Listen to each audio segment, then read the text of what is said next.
Welcome to today's Pace and Pedal Perimeter Challenge webinar. Human Kinetics is happy to be one of the sponsors of this innovative and exciting virtual challenge, and I know you're going to enjoy the webinar.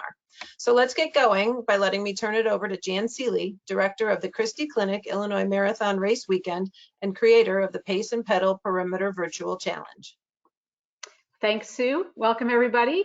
Well, we're almost 5 months into the Pace and Pedal Perimeter Challenge, our eco-friendly run, walk, bike event where our goal is to take big steps towards a smaller footprint. And one way we're doing that, as you all know, is that we are giving everybody sustainable swag, and you guys have been so patient. We had a delay with the supply chain for our apparel with Recover Brands because of the pandemic. Everything else is in, and I had an email this morning from them, and it is getting close. So hopefully everything will arrive here next week, and we will turn it around very quickly, whether you're picking your stuff up at Body and Soul or whether we are shipping you your swag. We know you're going to love it. So another way that we are fulfilling our mission is to partner with organizations dedicated to protecting our world, like the very local here, Prairie Rivers Network. And I'm happy to welcome Elliot Brinkman, the Executive Director today from Prairie Rivers Network, which is a little bit hard to say. I want to say river, but it's rivers, and I have to practice that. But let me tell you just a little bit about Elliot, and then we're going to have a chat so that you guys can learn about this great organization. As you remember, we gave everybody a chance, instead of getting a keychain medal for the Pace and Pedal Perimeter Challenge, you could have us donate the cost of that to Elliot's organization, and many of you did that. So prior to becoming the Executive Director of Prairie Rivers Network in April of 2019, Elliot was on the staff for 8 years, working to promote wildlife habitat conservation and ecological restoration of rivers and streams throughout Illinois. Prior to joining Prairie Rivers Network, Elliot worked as a research assistant at Southern Illinois Carbondale, and before that as an environmental educator at Redwood National State Parks in California, which that just must have been beautiful. There's a great marathon out there, so I know where you were. Elliot holds both a BS and an MS in forestry with an emphasis on human dimension of natural resource management. And as executive director, Elliot oversees the organization's operations and finance, works closely with the board and staff to develop and drive conservation strategy and build strong relationships with partners, donors, and foundations to ensure the strength and viability of Prairie Rivers Networks far into the future. Elliot leads the qualified and committed Prairie Rivers Network staff to carry out their mission to protect water, heal land, and inspire change. In fact, that is the title of our webinar today, Prairie Rivers Networks, protecting water, healing land, and inspiring change. So Elliot, thank you for taking time out of your busy day to just have a chat today. Thank you for having me. I am so happy to be here. I'm so happy to be a charity partner with the Illinois Marathon and the Perimeter Challenge. So glad to be here, glad to talk about Prairie Rivers Network. Yeah, well, you know, you guys have been one of our charity running partners for our big marquee event, the Christie Clinic Illinois Marathon, every April for many, many years. But this opportunity, this race was a different kind of animal for us, and it really gave us an opportunity to spotlight what you do. And I know, you know, you guys have gotten on my personal map in a bigger way because of that. So I'll talk a little bit about that later. But, you know, I always love birth stories, whether they're our own or an organization. So I thought that you could share what the birth story is for Prairie Rivers Network. You guys are going to be 55 next year, and you know, you've evolved. You've had different names. I know the core mission is pretty much been the same, but it's evolved. So tell us the birth story. Yeah, so we have an amazing birth story, and it starts with a committed group of individuals, many of whom are still supporters of Prairie Rivers Network today, still involved with the organization. But we started as the Committee to Save Allerton Park. And if you're familiar with Allerton Park, as many viewers probably are, it's a beautiful estate, a beautiful park with woods and ornate gardens, and it's just a beautiful resource for the community now. Nearly 55 years ago, there was a fight to save it, and the U.S. Army Corps of Engineers wanted to build a dam on the Sangamon River to create a big reservoir, Oakley Reservoir, to provide drinking water for the city of Decatur. And a group of local folks affiliated with the university, local folks out in the area, farmers, got together and stopped this dam project, which would have left much of what we know of Allerton Park currently, would have left much of the park underwater. So we started actually as the Committee to Save Allerton Park. We are rooted in protecting rivers and protecting the environment, and we still continue much of that work today. And like I said, many of the folks who were involved in that initial fight continued on and fought more fights and continue to still be involved in Prairie Rivers today. So when did the name, I know you started out with that, with the group that was trying to save Allerton Park, and that's a really important point for people to know, because I mean, there's been a road race out there since, gosh, I moved here in 1987. I think the first Allerton Park run was in 88 or 89, and so that race has been out there. And you're saying is that we wouldn't have even had that. So when did you guys change your name to Prairie Rivers Networks, and how did you pick that name above the other ones that you had been known by prior? Yeah, so we've taken a few different names, and it depends on, it depended on what we worked on. Our organization has morphed and evolved to address some of the most pressing environmental issues of the day. And so, from our fight to save Allerton Park, we continued to work on rivers. And we, took the name Coalition on American Rivers. And then we started fighting landfills, and we became Central States Education Center. And then more recently, within the past couple decades, we became Prairie Rivers Network. And that kind of reflects kind of our evolution into a broader organization that acknowledges kind of the interconnectedness of our land, of our water, and the interconnectedness of all of the issues that we work on. Yeah, that makes sense. So what about your own story, Elliot? What life events put you on the path to be working in environment and conservation? Yeah, that's a great question. So I have always loved to be outside. I grew up in Kankakee, just an hour and a half north of Champaign. And in Kankakee, there's a river and there's a state park. And, it was one of the few awesome free things to do. And so that's what we did on weekends is, my mom or my dad would take me out to the state park and we'd play in the creek or, explore trails. And so I would like to think that, some of those foundational experiences played a big role. So I enjoyed being outdoors. I was fortunate to have an uncle who was really into the outdoors and took me on some big trips out west as well. So I was fortunate for those formative experiences and decided to go to school for forestry. And as you mentioned, after school, I went and worked out at Redwood National and State Parks. I did get to run, I ran the Avenue of the Giants 10K. I did not run the Avenue of the Giants Marathon, but it is on my bucket list for sure. But yeah, all of those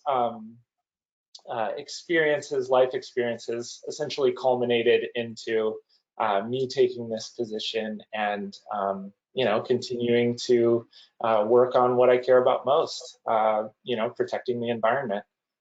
Yeah, that's really wonderful when your avocation and your vocation can be so, hand in hand. You never kind of escape yourself, but I feel a little bit like that as an event director who's been a runner for almost 50 years. But yeah, so those marathons, so there's the Avenue of the Giants is in May and Humboldt Redwoods is in the fall, and they just go in opposite directions, but they're both beautiful events. Could you tell us about some of, I know you guys have so much going on, it makes my head sort of just, when I kind of visited and spent some time on your website. Tell us about some of your current initiatives, and like, as you said, you guys have evolved over time. What are the hot button issues that you guys are working on currently? Sure, so I will try to add a little bit of order to the chaos. You're right, we do a breadth of work under our mission to protect water, heal land, and inspire change. And the way I'll do that is we have three main program areas. So we work on energy issues, so protecting communities from the threat of fossil fuel production and fossil fuel facilities, so things that produce coal ash and things like that, while also working to promote a shift to carbon-free energy and to a renewable future, basically. Our second program, we have an agriculture program addressing pollution from agriculture. So, you know, we're no strangers in Central Illinois. We're no strangers to agriculture. You can see it on the landscape, and that does have an impact on the environment. So we work to address those impacts while also promoting regenerative agriculture, more ecologically friendly practices and best practices that improve the quality of land and water. And then our third program is Rivers and Wildlife, and this is promoting wildlife habitat, open space along our rivers and streams throughout our state for the benefit of people and wildlife. So three main programs: energy, agriculture, and rivers and wildlife. And I would say one of the most hot button issues or most salient issues right now is addressing the threat of climate change.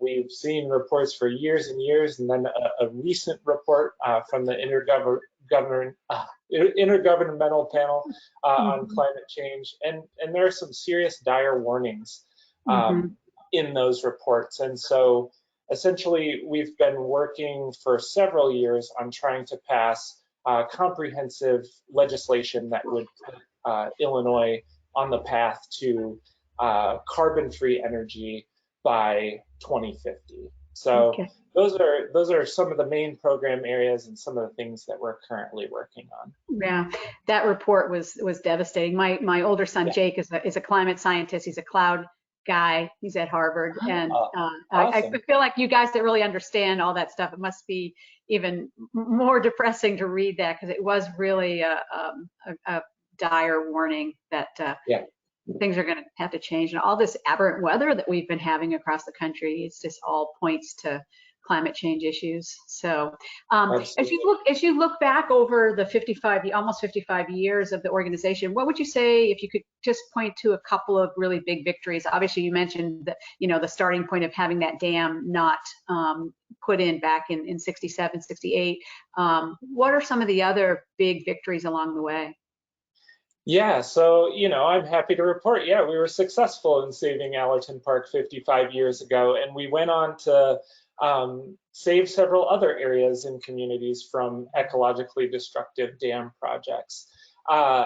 You know, in terms of very large victories, I am very grateful that I have the opportunity to share some recent ones. So I was just talking about our work with the Illinois Clean Jobs Coalition to get together some comprehensive climate policy that, you know, addresses the threat of climate change while also creating jobs and economic opportunity for Illinoisans. And I am proud to say that the governor signed the Climate and Equitable Jobs Act last week that will put Illinois on a path to 100% clean energy by 2050 and 100% carbon-free power by 2045. So that is like a massive accomplishment. This makes Illinois a leader on climate. It makes Illinois a leader on racial and socioeconomic equity,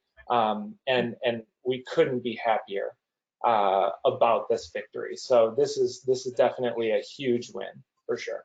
Congratulations. So do you, to help get that legislation passed, I mean, would you say meet with the governor, meet with legislators? How does that look for you guys? Yeah, so we would be no one without our network of partners. That's the network part of our organization. So there were tons of partners and tons of communities involved in these discussions over the past several years who have taken part in the Illinois Clean Jobs Coalition. And so, yeah, in many cases, it is us and or partners meeting with legislators, meeting with potential organizations who can support us. So yeah, it is directly building relationships, talking through these things, negotiating these things, and ultimately getting them done. Yeah, that's fantastic. So what are some of your biggest challenges? They are many. Yeah. So, the work is never ending. We face really immense and complex challenges, be they climate change or loss of biodiversity or things like that. So we have the challenge of developing solutions that scale to those complex problems. So the issues themselves present some challenges, and then also too, we need to continue to build political and public will for the things that we care about: clean air, clean water, things like that will improve quality of life for Illinoisans. But there are challenges that come with that, and inspiring folks to adopt those values and do something about it is certainly central to our mission. Yeah.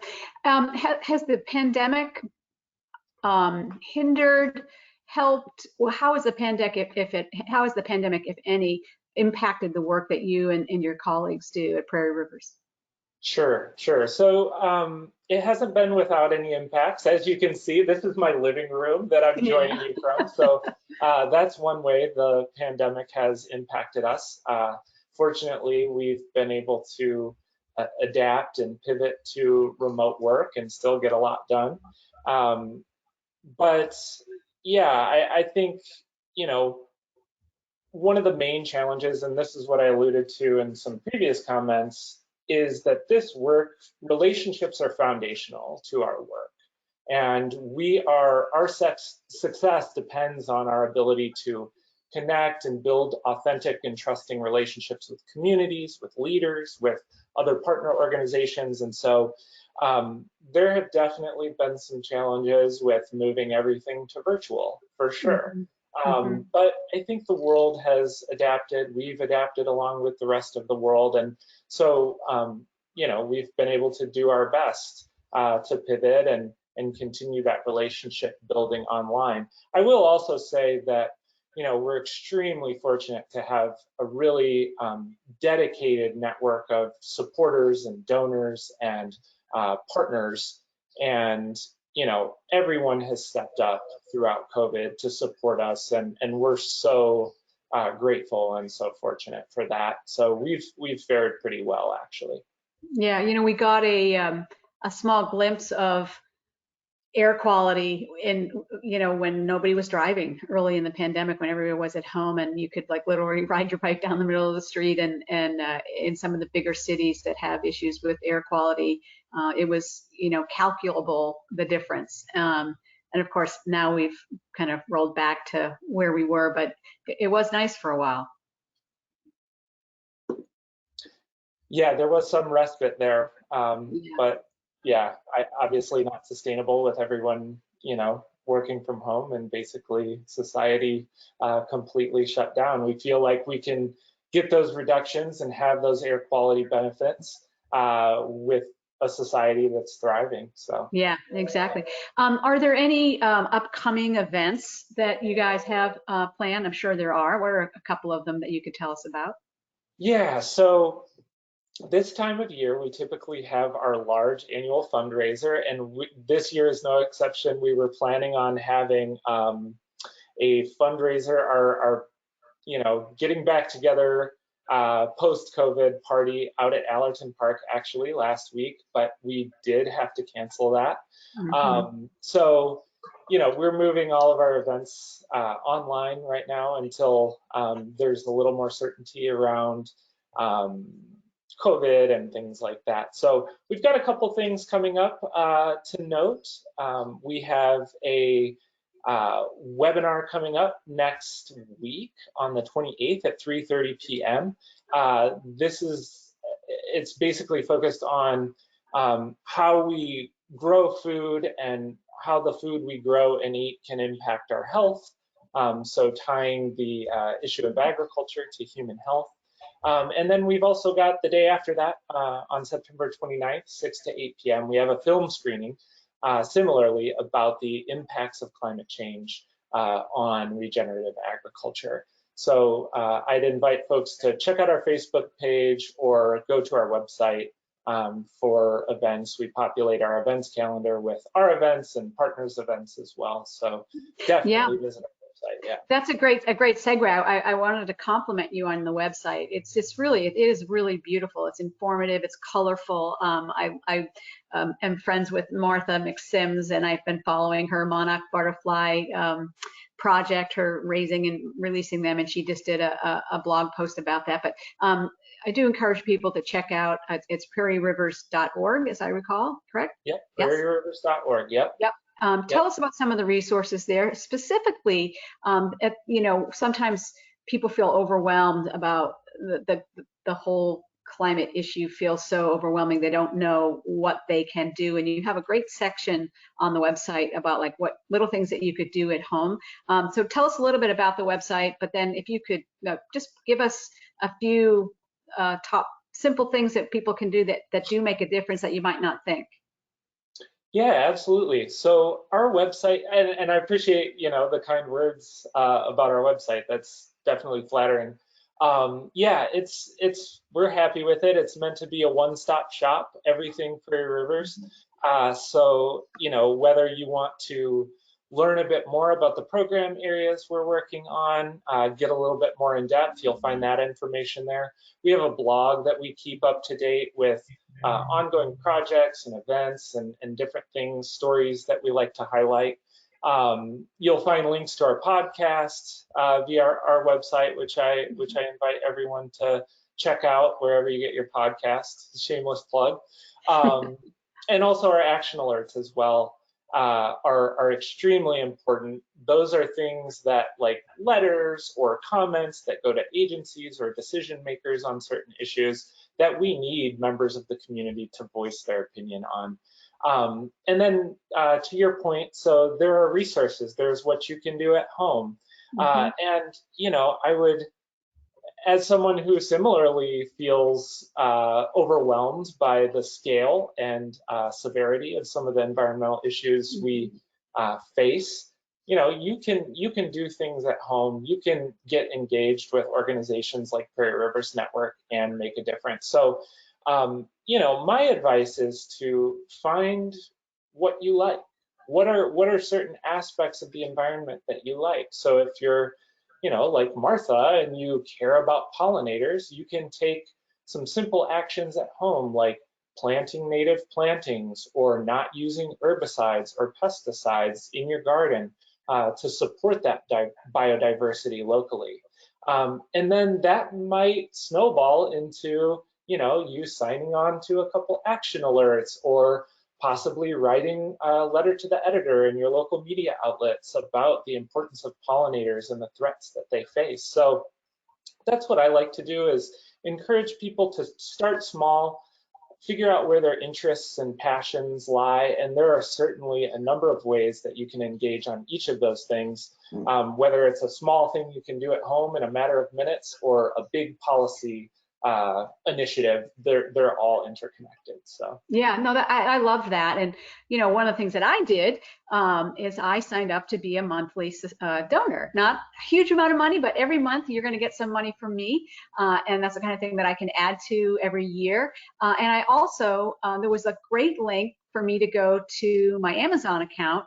And I picked you guys now, so there's a little bit of money every time I place an order on Amazon that will go directly to you guys. So that was, if you don't have time but you have money or a little bit of money, I mean, that's something that you can do as well. And I loved how easy it was for me to do both of those things. Well, thank you. Thank you for your support, both for your recurring gift and for supporting us via Amazon Smiles. Appreciate it.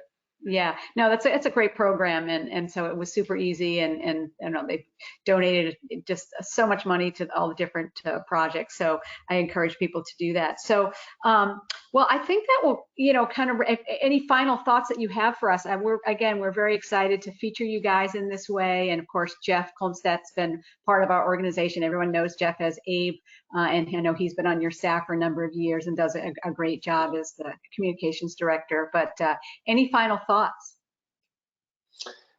Just wanted to express my gratitude. I mean, you mentioned we've been a charity partner in the main Illinois Marathon event and now this event.